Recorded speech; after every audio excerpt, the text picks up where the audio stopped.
se passe le 5, 6 et 7 août 2022. Et les lieux, est-ce que ça demeure au même endroit que par les années passées? C'est-à-dire que la dernière année qu'on l'a fait, c'était sur le site de l'église. Alors, on revient au site de l'église, Olivier Letardy et place de l'École. Au niveau des activités que les gens vont s'entendre avoir, bien sûr, c'est les artisans.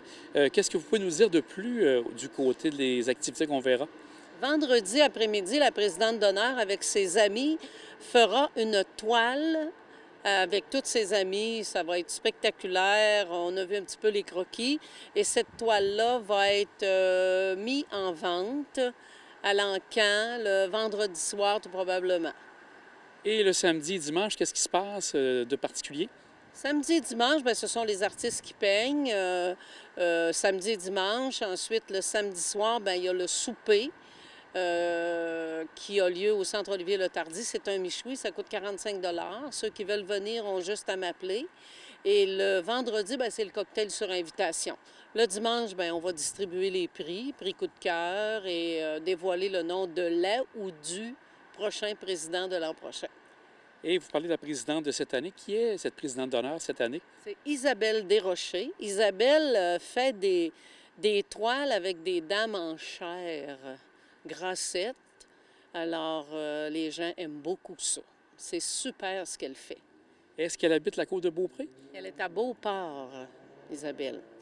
Et maintenant aussi, ça demande bien sûr des partenaires sûrement pour faire une activité du genre. Quels sont ces partenaires pour tout ce qui touche art et reflet? Alors, le partenaire principal, c'est la Caisse de la Côte-de-Beaupré, la Ville de Château-Richer et on a certains ministères aussi, fédéral et provincial, qui nous aident. Et surtout, les petits commanditaires qui sont toujours avec nous depuis des années.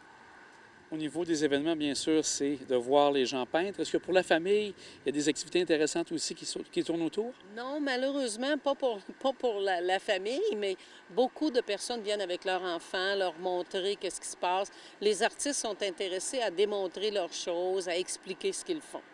Et les artistes viennent de quel endroit?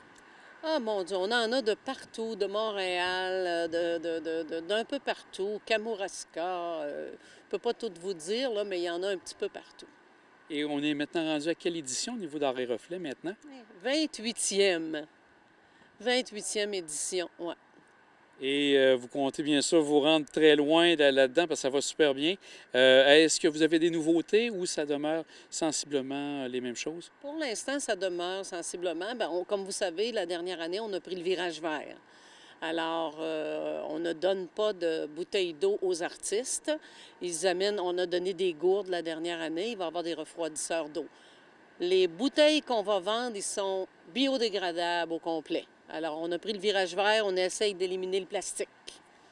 Madame Tanguay, on va vous souhaiter vraiment de belles activités pour la première fin de semaine d'août pour Art et Reflet. Bien, je vous remercie beaucoup et je vous invite à venir faire un tour.